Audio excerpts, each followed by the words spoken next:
Hey, playa, have you ever been in a social setting where you found it difficult to speak with assertiveness? Maybe you were talking to your crush or your friends, your parents, or your teachers, and you just couldn't find the right way to describe how you felt without retreating on your own words? If you've been through that, I'm going to help you out today, so stay tuned for my 3 tips. This is the Josh Speaks, you're watching the Josh Speak.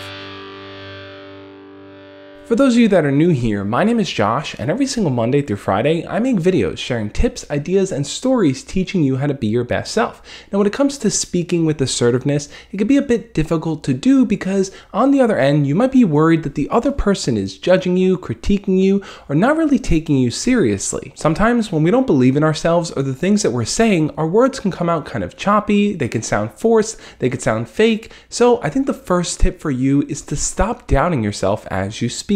No one is going to be a harsher critic for you than your own self. We tend to doubt ourselves more than other people are actually doubting us. So when we think that we're just messing up and everyone else is noticing, the truth of the matter is that it's all in our head and we're playing it up to be bigger than it is. A few of the ways people tend to doubt themselves is by throwing in negative statements as they're explaining something. For example, someone might say something like, yeah, so, I think you're a pretty cool person and I'd love to hang out with you. But of course, if you don't want to hang out, that's totally fine. You're not obligated to hang out with me. You probably won't have a good time anyway. In that example, I already assumed that the person was going to say no. So by shooting myself down, I was able to ease the bruising in case they did reject me. And people tend to do this in a lot of different areas of their lives. They'll shoot down their credibility or their worth under the idea that the other person won't value them in what they want to be perceived as. So try your best to catch yourself while you're doing it so you can prevent it for next time. So if you want to speak to your crush and you want to say something like, hey, how about we go out this Friday? Don't add in the whole second context of, but if you're busy, that's fine, or if you want to reschedule, that's okay. The second thing you could start doing is using more I statements instead of you statements.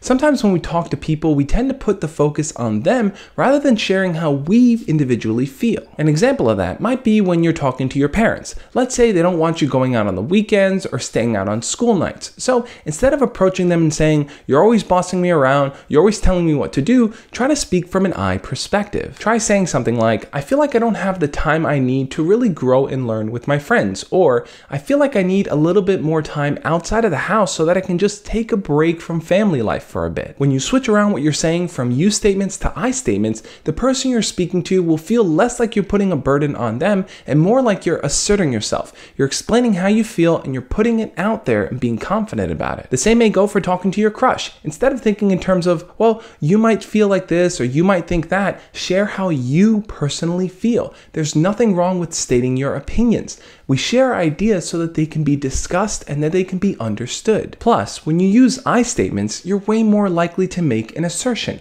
I think this. I want to do this. I hope this happens. And the third tip to really get people to start listening to you is to practice saying no. Now, you're probably thinking, well, by saying no, won't they not want to talk to me? But it's actually the opposite. People tend to be more open and honest with you when you've set your own boundaries and they can understand that. But if they see in talking to you that you're willing to agree with whatever they say, or you're just going to kind of go along with things, then they're going to feel like you're not really a solid person who stands for something. You're just someone who's going with the flow on everything. By simply saying no when it makes sense, it'll help people get a much better understanding of how you personally feel about things. Plus, it'll allow you to kind of not overburden yourself by taking on everything you encounter. People will start to see that you say no to the things that you maybe don't care as much about, but you say yes to the things that you are all in for. And having that distinction allows people to take you way more seriously because you stand for your own values. I know doing this can sometimes feel kind of awkward, but life is all about embracing the awkward. And that's exactly what I talk about in my new book,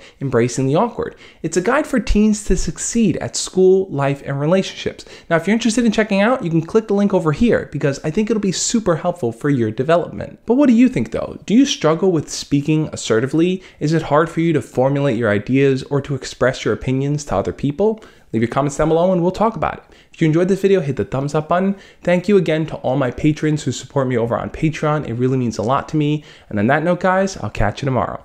As always, love and peace.